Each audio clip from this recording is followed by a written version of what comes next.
بسم اللہ الرحمن الرحیم۔ ویورز، ہم تاخیر کے ساتھ حاضر ہوئے ہیں، جیسا کہ ہم آپ کو نماز کے مسائل بیان کر رہے تھے اور ہمارا قیام کے اندر صحیح باندھنے کا طریقہ تک پہنچا تھا۔ آج ہم آپ کو بتائیں گے کہ دوران نماز سمت جو ہے، چہرے کی سمت وہ کس طرف ہونی چاہیے اور ہماری نظریں کہاں پر ہونی چاہیے، اور دوسرا مسئلہ جب ہم رکوع میں جاتے ہیں تو پھر وہ نظریں ہماری کہاں تک۔ میں آپ کو بتاتا ہوں، یہاں پر ہمارے پاس چند نمازی حضرات موجود ہیں، جن میں سے عبدالحکیم بھائی، ان کا جو طریقہ ہے وہ چہرہ جو ہے نا بالکل خانہ کعبے کو دیکھ رہا ہے، جیسے خانہ کعبہ سامنے موجود ہے نا ویسے نظریں کی ہوئی ہیں۔ تو یہ طریقہ بالکل درست نہیں ہے شریعت مطہرہ کے اندر۔ اب یہ جو دوسرا شخص ہے، اس کی جو دید ہے وہ نہ خانہ کعبہ پر ہے نہ ہی اس صف کے اوپر ہے جو سجدے کرنے کی جگہ ہے، اس کی جو دید ہے وہ تقریباً ہاتھوں کے اوپر جا رہی ہے۔ اب یہ جو شخص ہے نا، یہ تیسرا شخص، یہ مجنون قسم کا، اور اس کی حالت دیکھیں تو ماشاءاللہ یہ سوئے ہوئے ہیں اور اپنی خیالات میں مگن ہے۔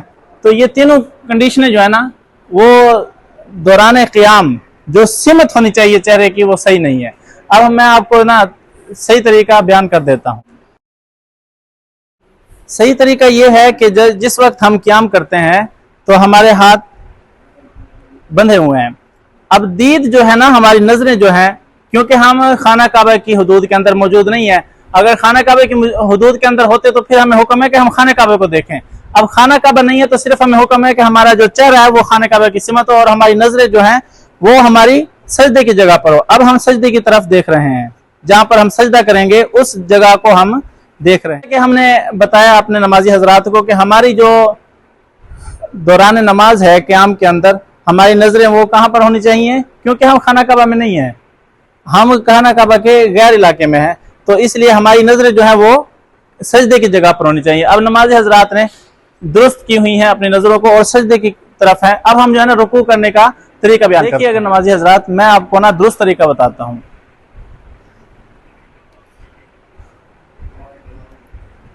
اللہ اکبر۔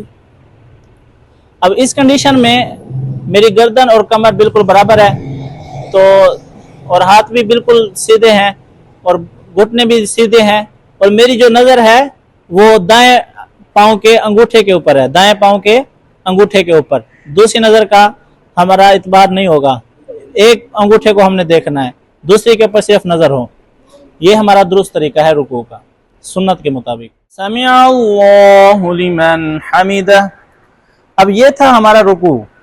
اب نمازی حضرات کا رکوع دیکھتے ہیں کہ ان کو ڈفرنس ہوا ہے یا انہیں کچھ سمجھ بھی آئی ہے کہ نہیں۔ ماشاءاللہ اب نمازی حضرات نے رکوع کا طریقہ سمجھا۔